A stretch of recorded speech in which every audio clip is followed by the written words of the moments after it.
Good morning.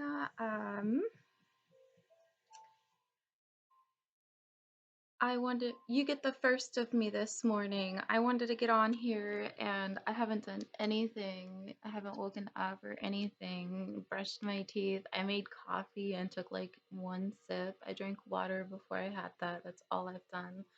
I wanted to get on here because I thought it was really important for me to share with you appropriate health coach knowledge and wisdom. And so what I wanted to say is, as a health coach, my name is Brittany Rochelle Holman, and I'm a health coach and a life coach.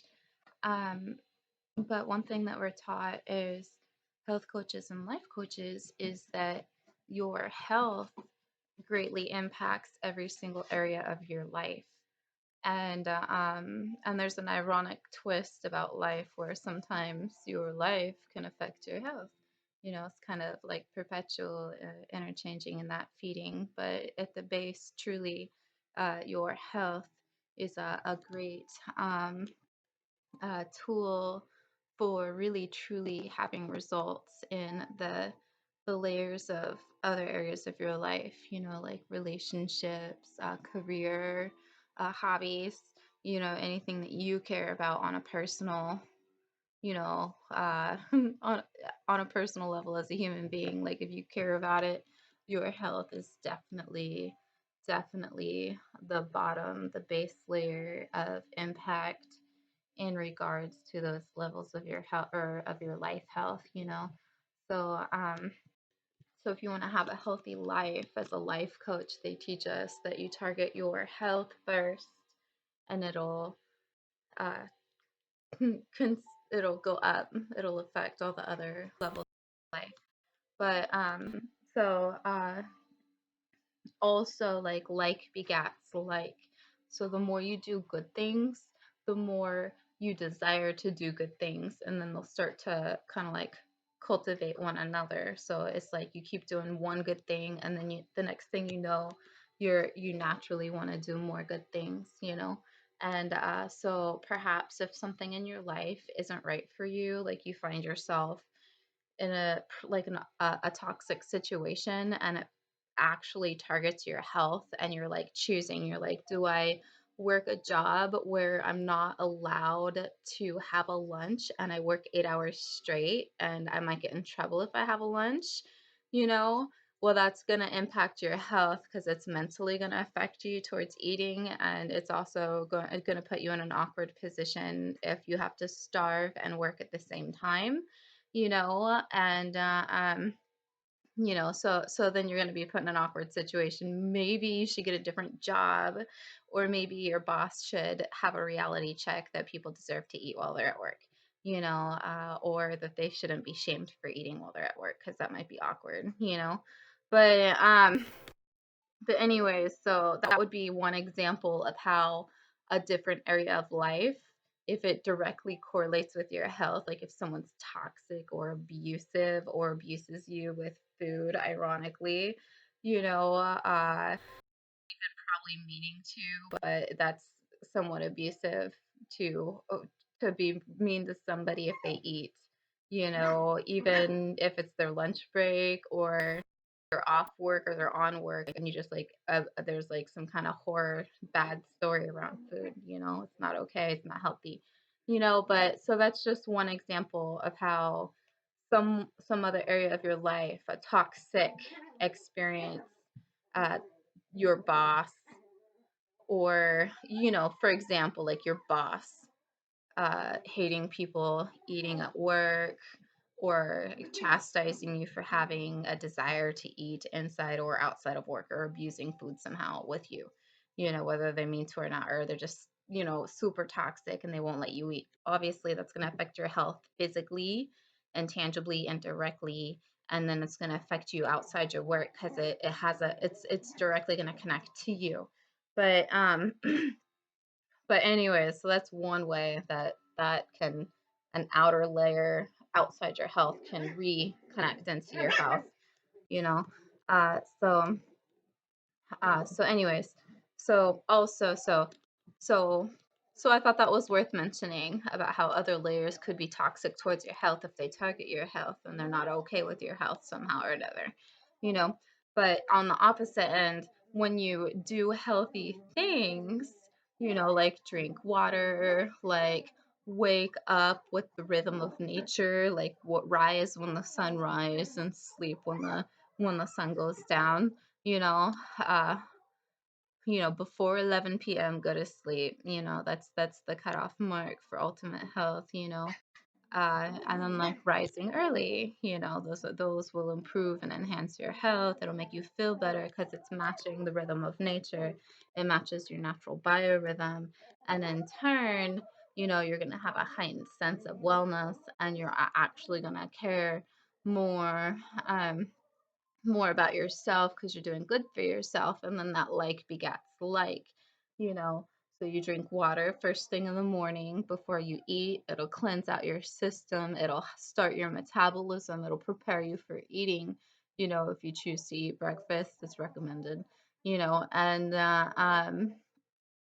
some people, even if they've been taught to eat breakfast, they get that skill set down. They keep skipping breakfast, and that's not recommended for lots of reasons. But we are not machines. And even if that's recommended, and that's good to do what's recommended, a lot of times people's bodies are unique and they might choose differently, because there's multiple diet theories of what to choose, and they might even be contradictory for an individual. So we come together with different pieces of valid information to find what's right for you, ideally. And as a health coach and a life coach, we're encouraged to experiment as our with our bodies, like being like the ultimate laboratory, like so if you were interested in figuring out what's right for you, you're a human being and you're gonna live, so you got to experiment and figure it out. But yeah, so those are some practical ways if you really want to, start the right rhythm in your health and you want to like begat like.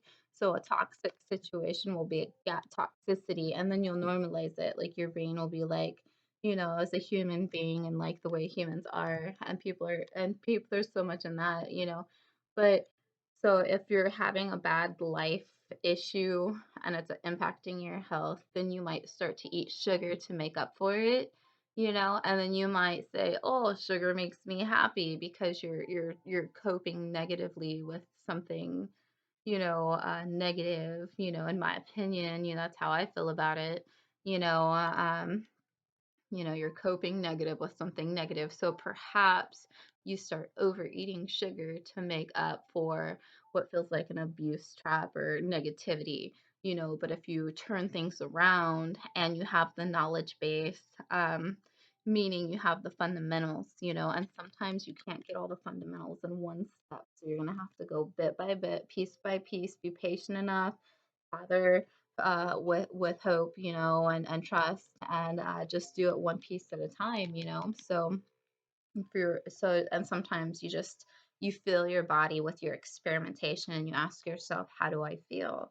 You know, uh, with your body laboratory, your experimental to discover what is right for you as an individual in your life, and so you might say, I don't feel good. And I knew I didn't feel good. And maybe I knew for a while that I feel better when I wake up at the latest, maybe at 7 p.m. And for some reason, I was sleeping in later. And maybe it was okay for a minute, but your body the whole time was like, it's not okay. So maybe it wasn't okay, really, in a way, because the first time you slept in, you're like, it felt good, but maybe it didn't feel healthy, and then it continues and you're like, you know what? I really don't like that. That's not really healthy.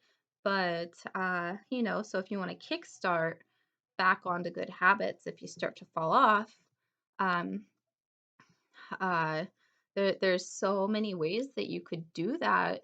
But one really, really neato appropriate way to do that is to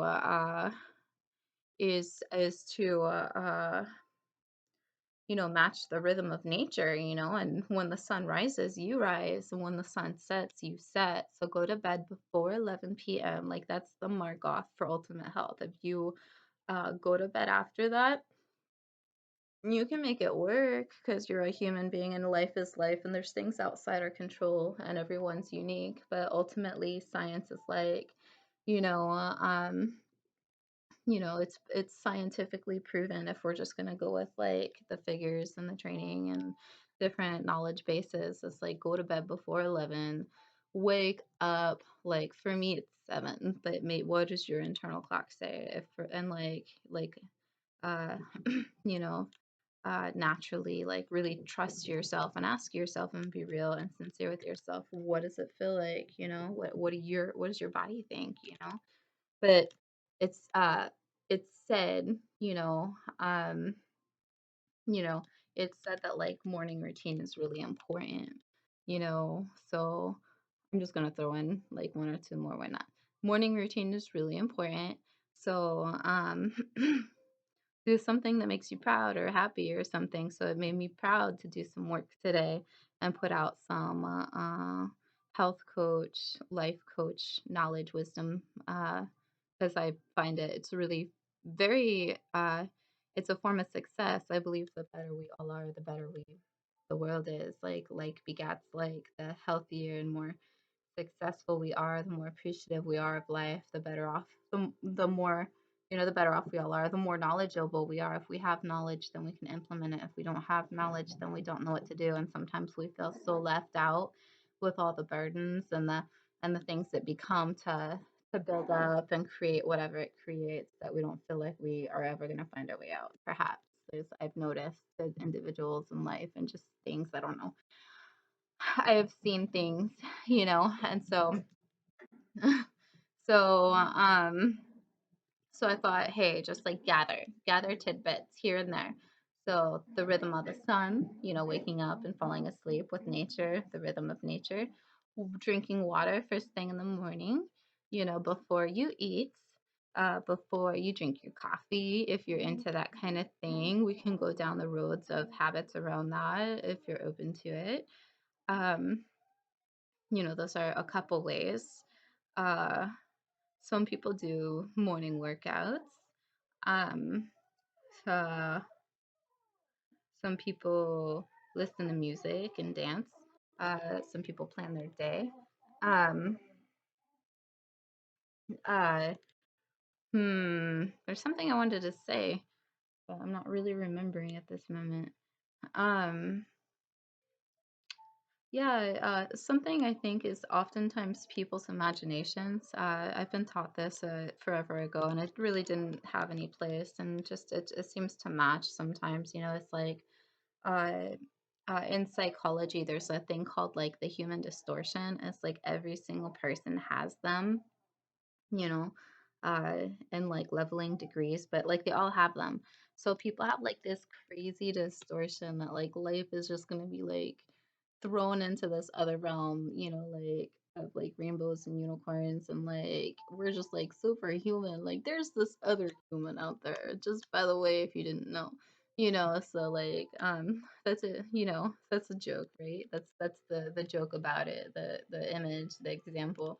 But really, like my mom calls it a disposition. Like perhaps maybe some people have a more positive disposition, so it appears that way. But there's a distortion, like there's like distortions people have in the human experience, and so it's like, no, dude, those are people too. They don't have some superhuman club where they're like the alternate superhuman like special club, dude. No, those are people. Like when we look outside, like those are trees, bro. You can touch them with your hands, like that's the oxygen loving, putting out trees. They take the toxins and they put out the oxygen, our co nature babes, like those aren't so I eat food, I breathe air, I drink water, I have to live like anyone else, like that's what I'm trying to say here is like uh so people might say it in different ways. So ultimately we all have the same 24 hours in a day. and there's other stuff, like we all sleep, we all have to drink water, eat food, breathe air, coexist in this very valid creation, like, uh, but there's different, so you can say it, there's like a calendar with that time, 24 hours a day, what they say is anything you say yes to, you're saying no to something else, and anything you say no to, you're saying yes to something else. So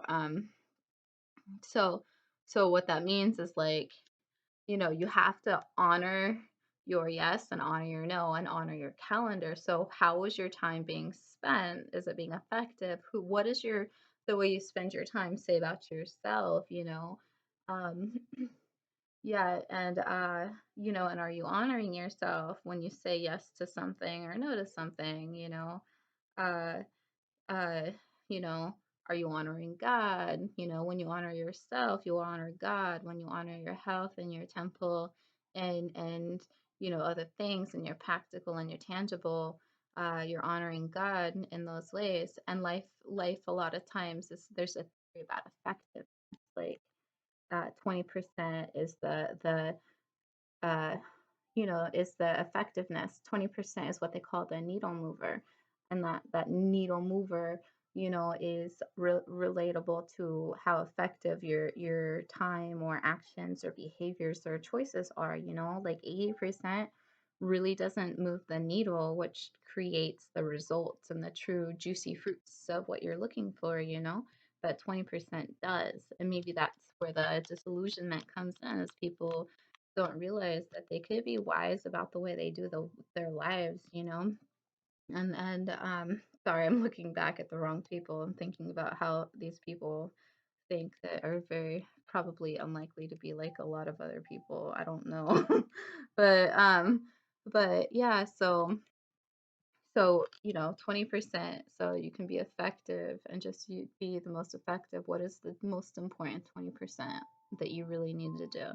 And then like do things that don't have like tangible goal setting necessarily, perhaps just naturally. So because some people can be very serious and goal bound, but in life, like myself, and there's nothing wrong with that because everyone's different. but um yeah, so those are also tips, like honoring things. Uh mm, Originally, when I was taught a long time ago how to teach, Uh, just like in middle school, they're like, "Well, so you teach from the bottom of the bottom. You build a super sturdy foundation, and then you build up piece by piece, and then you get to the self-actualization, to the tippy tops of all the service and all the knowledge and all the wisdom and all this stuff. And it's like a lot of people aren't patient for that, and they talk to you because like you have to repeat. Like repetition is like super important when you're learning, to create like mastery, to create true knowledge and understanding. It's typical to repeat, whether it's you repeating it or your teacher. And you know and I've met a lot of people, and they have zero patience for repetition or the real teaching spectrum. They're like, "Do you think I'm dumb? Why do you repeat yourself? Why do you create a foundation?" It's like, well, that's what you're supposed to teach. Just like pretending or like imagining or assuming or thinking people don't know anything on the topic, and teach from the base up. That way, anyone coming in can really learn, and the foundation is the most important, anyways. But a lot of people don't have patience for that, and then you're just like, "Oh, these people hate me because I'm trying to do it the way I was taught," creating foundation first, you know, and foundation and piece by piece, like as if they know nothing, and that's like the base of the base, and that's hard, very hard, and a lot of people are impatient and like repetition, and they just hate you, and you're just like, "Oh, just try it here." So it um makes me put things off a little bit because it's a little daunting of a task. So piece by piece and gathering, okay? So incremental, not necessarily always exponential. We are going to do one piece at a time. These are the tips I have. Honor your calendar, honor your time. Anytime you say yes to something, you're saying no to something else. And anytime you say no to something, you're saying yes to something else because that's just the way it is. Uh, because if you say yes, that's what you're doing. You got 24 hours in the day. If you say yes, that's the path you took. And that means you're saying no to a different path. But if you say no, that's saying no to that path, which opens the door to say yes to a different path. And then the circadian rhythm is what I'm practicing today, waking up with nature, and you babes, uh, and dudes and chicks and cool cats and whoever you are on the other end, the loves, uh, yeah, the innocent. You get to see me first before I got a shower, before I ate, before I brushed these teeth of mine or anything like that. So good morning to you, you know. Um, so good morning. You do not get the full in-person version. You get a video. I hope you're well. So drink water. It'll cleanse you and set you before you eat. It's actually one of the best things for you. It's so good. It's a detox. It has so many benefits. Lots of things that we talk about or do, the benefits are so radical. There's so many that you wouldn't. Ugh, it's like to imagine to genuinely like put them all down there, you'd be bored to death. So I think fun jokes about like ode to water, all the benefits of water. Why don't we, or how do we love you, water, or like vitamin C or vitamin B, complex, B complex. But just anyways, for fun.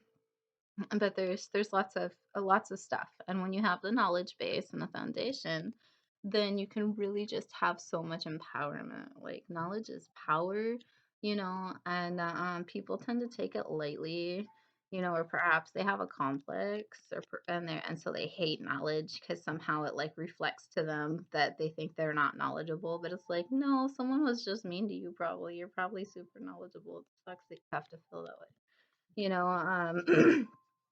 But there's all kinds of information out there, and we're just gonna do piece by piece, um, and rock by rock, piece by piece, woman by woman, man by man, child by child, sight by sight, voice by voice, hand in hand here.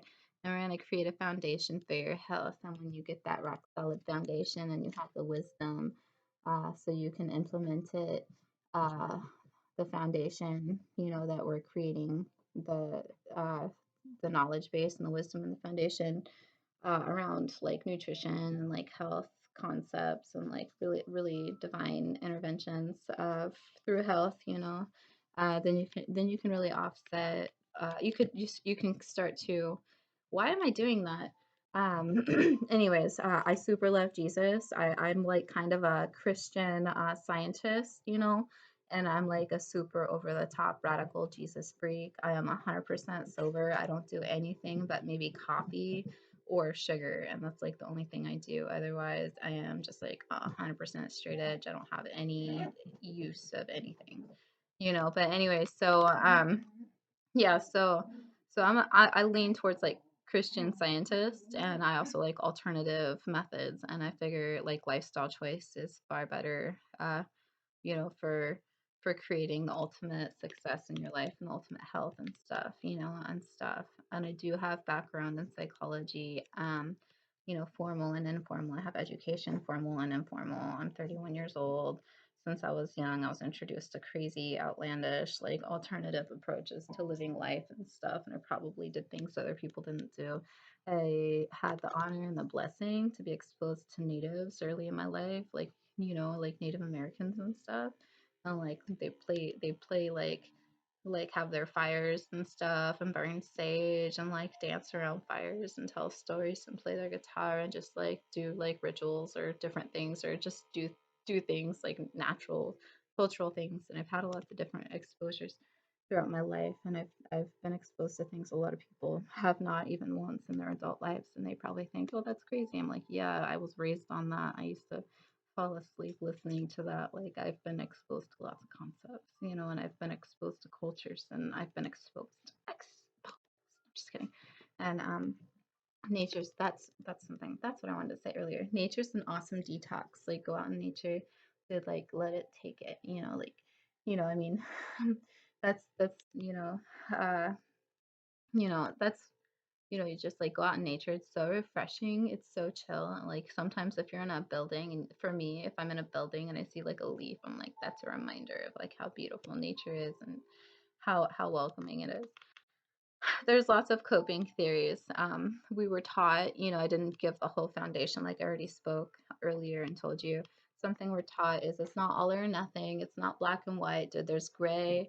And it's like take what you want and leave what you don't want. Like it's not dogma, So it's what they say in coaching. It's like you find the nuggets. Like there's nuggets in everything. You can learn from anyone's perspective, just like Einstein's theory of perspectives, we all have a piece of the perspective. And if you're not willing to learn, then you're not willing to hear other people's perspectives. You're not, you know, or you're not willing to learn. So it's not dogma. It's not like, oh, let's just criticize everything and find everything to nitpick. It's like, no, dude, it's like, it's not all or nothing or dogma. You find what's right. You find the nuggets. You find what's worth cherishing or holding on to. If you found something you like, go ahead and cling to it. Like uh use it for what's right for you. If you find something you don't like, don't keep it, brother. You don't have to, dude. Like we're not all the same. I'm not here to please nobody. I'm my own person. If I was here to please you, I wouldn't be pleasing God. So, so I'm a radical Christian and I'm just here to try to help share some wisdom about and knowledge really truly about health, and there's lots of facets to handle health or to go towards it, including nutrition as well as, time and, the time that you approach your nutrition and ways and what's and whys and whens and hows and where's, like what for. But you have to be patient, you have to be willing, you have to be open-minded and open-hearted. And if you're not, dude, you're wasting your time. To go like, I mean, you could keep being persistent and maybe something will get through. But if, you know, I'm a very hopeful kind of individual, like nothing is impossible. But for lots of people, dude, like, if you want this wisdom, it's on you. Dude, if you don't, then you don't have to have it. And so uh and that's just the way it is. And good morning to you, of course. This is my first thing I've done, really. I didn't really do anything else for myself, and I wanted to share this with you. And if you don't like the way I talk, I think that's very personal on your part because I love the way I talk. I'm very liberated and free in my own voice. But anyways, I hope you're well. This is Chico, California. I am in him on my window over here. I have really graceful, beautiful baby animals over here. They're just absolute miracle blessings, just as you are, my creation friend. The very spark of life in your blood and in your bones is a miracle, and the breath in your lungs. And I wish only the best for you and the wellness for you, and you really truly can have anything and be anything and be on top of the world. And and have everything God truly desires for you. It's never too late. You can always begin again, and sometimes you just have to do it today. So, honestly, God loves you, and you can like pray to Him, about all the things you care for. Nothing too big, nothing too small. God cares about every single detail, and if you're really interested, you could just ask Him, and He can give it to you. Like grace is all about receiving, like grace, just like ask, knock, seek, keep knocking, keep asking, keep seeking, and honestly, just receive the kingdom, receive the grace, receive the promise, receive the answered prayer. Just ask, dude, ask, seek, knock. Like God bless you. So go ahead, pray to God today, and if you choose, go ahead and try some of those if you'd like. God is bigger and better than anything outside of anything you could teach beyond Him. So, anyways, good morning. Those foundations are practical and tangible and implementable, but God is even better than that, and He can do more in a moment than we could in our own strength for a lifetime. So go to God, rest with Him, be with Him more than anyone or anything beyond that. So anyways, goodwill, God bless, good morning, take care.